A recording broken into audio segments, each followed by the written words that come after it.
Hello everyone, this is CJ Novo 992 and today it is a bit sunny, so I apologise about the lighting and stuff like that. I cannot fix it, it's just there's sun and sunshine. I meant to say sun in Scotland, but we're just going to keep that in. This is a video that's been sort of requested a few times now since obviously the 5-1 game. Not the first 5-1 game, the new one. Anyway, so it's been talked about, and a lot of you are saying, where does Rangers go from here? What do we need to do, CJ? What's your thoughts on it?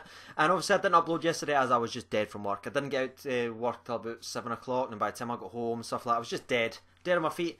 Then I watched the Tottenham game to cheer me up. And so yeah, let's talk about Rangers.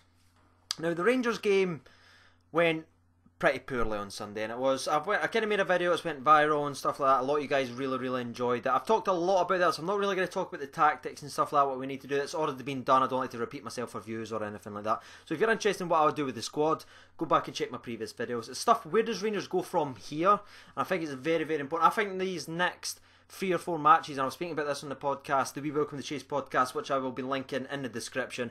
If you could go and check that video out and also subscribing as well, which I am on, that would be tremendous. It's basically a bunch of Rangers fans all talking about Rangers. It's all about Rangers. So if you like Rangers, go and check it out. And if you didn't like Rangers, fair play to you for checking out my channel. Really appreciate it.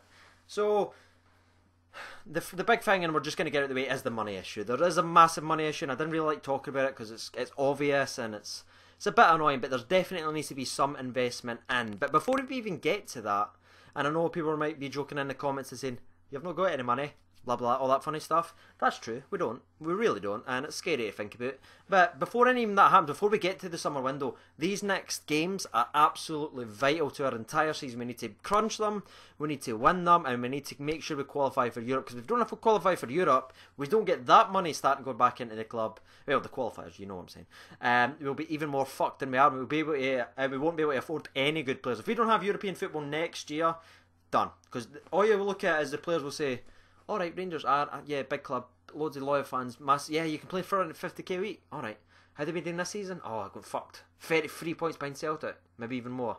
Right, yeah, I'm not really wanting to get in that. A lot of people, yeah, right, there's not much money there. Do they play in Europe though? No, there's no Europe? No. Bye! And that's exactly what time, because you need that. Of course, it's great to play in front of 50,000 a week and stuff like that, which is tremendous. Massive loyal sport playing for Rangers, but you're not winning a Premier League title, so you're not coming here to win titles. That was a big thing you used to say. If you came to Rangers Celtic, you'd win a title, you'd win something in your career. We're not doing that just now. We're a couple of years away from doing that, so we need to be a little bit smarter. We need to make sure we win these next few games, and that's going to be the tell-all of Pedro. A lot of people saying giving him a transfer window, let him buy his own players, bring in. I think that's bullshit, to be honest with you. If you're a good manager, you're bound to be able to work with what's there, and you might say, oh, there's trash there.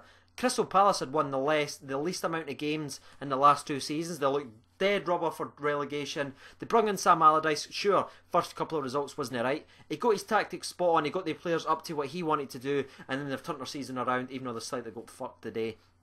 But you know what I mean. So it's not just, oh, you have to give him a transfer window to bring his own players in. If you're a good manager, and a really good manager, you can work with what you have.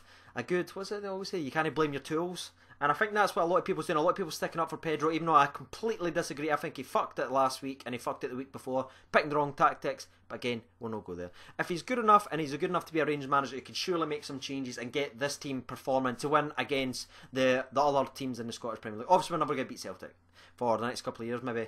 You never know. But we'll need to make sure we're beating these other teams that surround us. We've got a lot less wage budget. We've got a lot of players on the squad. Surely there's bound to be some people that he rates that he can make a squad out of and turn this round and just get us back into European football places. I believe second and third gets European places. Correct me if I'm wrong down in the comments. I'm sure it is second and third. So even if we don't finish second, it won't be the complete end of the world, even though I think that would be a massive failure for the club itself. But not as embarrassing as when Al McLeish did years ago and we actually had money. Well, you know where our money came from back then.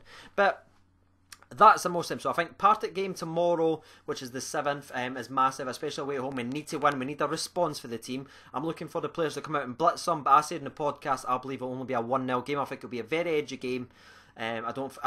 You really see what the players are actually really made of at the way at Partick Thistle. See if they've got anything about them. If they can come back and they can win comfortably, you'll say, right, this Pedro guy's got it. But if they continue to dip, I wouldn't even give Pedro a transfer window. And I know you might completely disagree with that. I just think if you're good enough, you can work with what's there. Like when managers come in from the Premier League all the time, they have to turn it around or they just get chopped.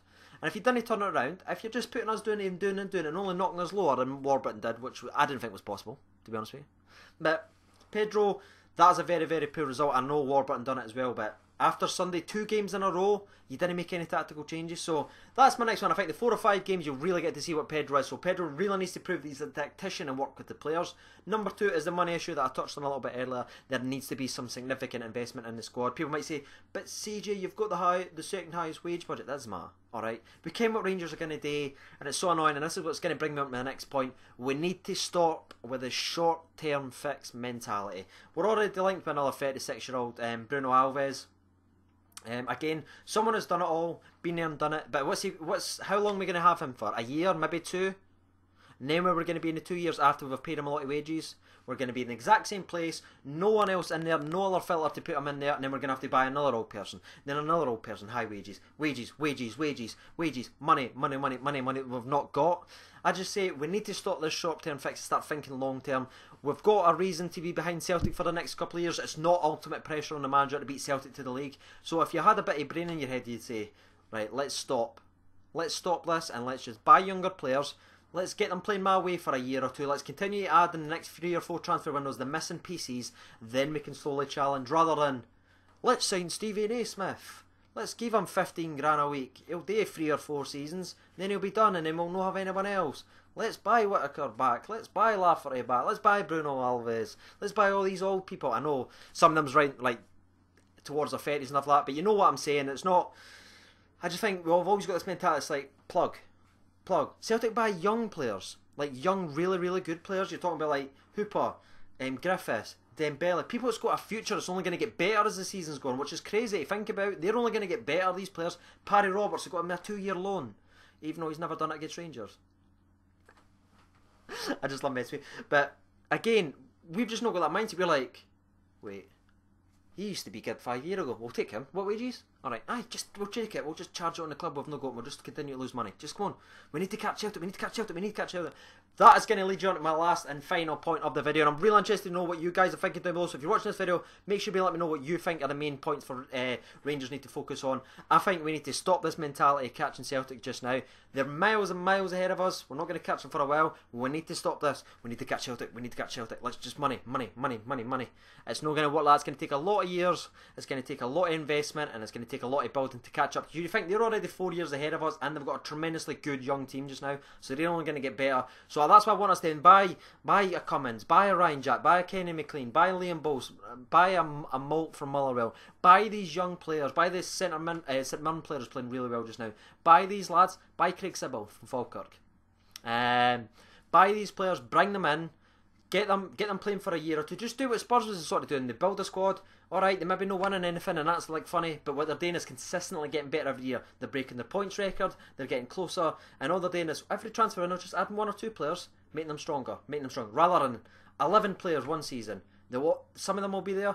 Then we'll need to get rid of those 11 because they're all old now and all out of contract right now. We need to get another 11. And then we've got a bed in time. And then we've not got another. And then blah, blah, blah, blah, blah, blah. That's how it continues, lads. So that's my points on the Rangers and where they go from there. What do you guys think down below? Even if you're a Rangers Celtic fan, what do you think they need to do? And if you have enjoyed this video, make sure you be smashing that like button, put a comment in and subscribing if you're new. Check out the We Welcome the Cheese podcast as well. I have been CJ Novo92.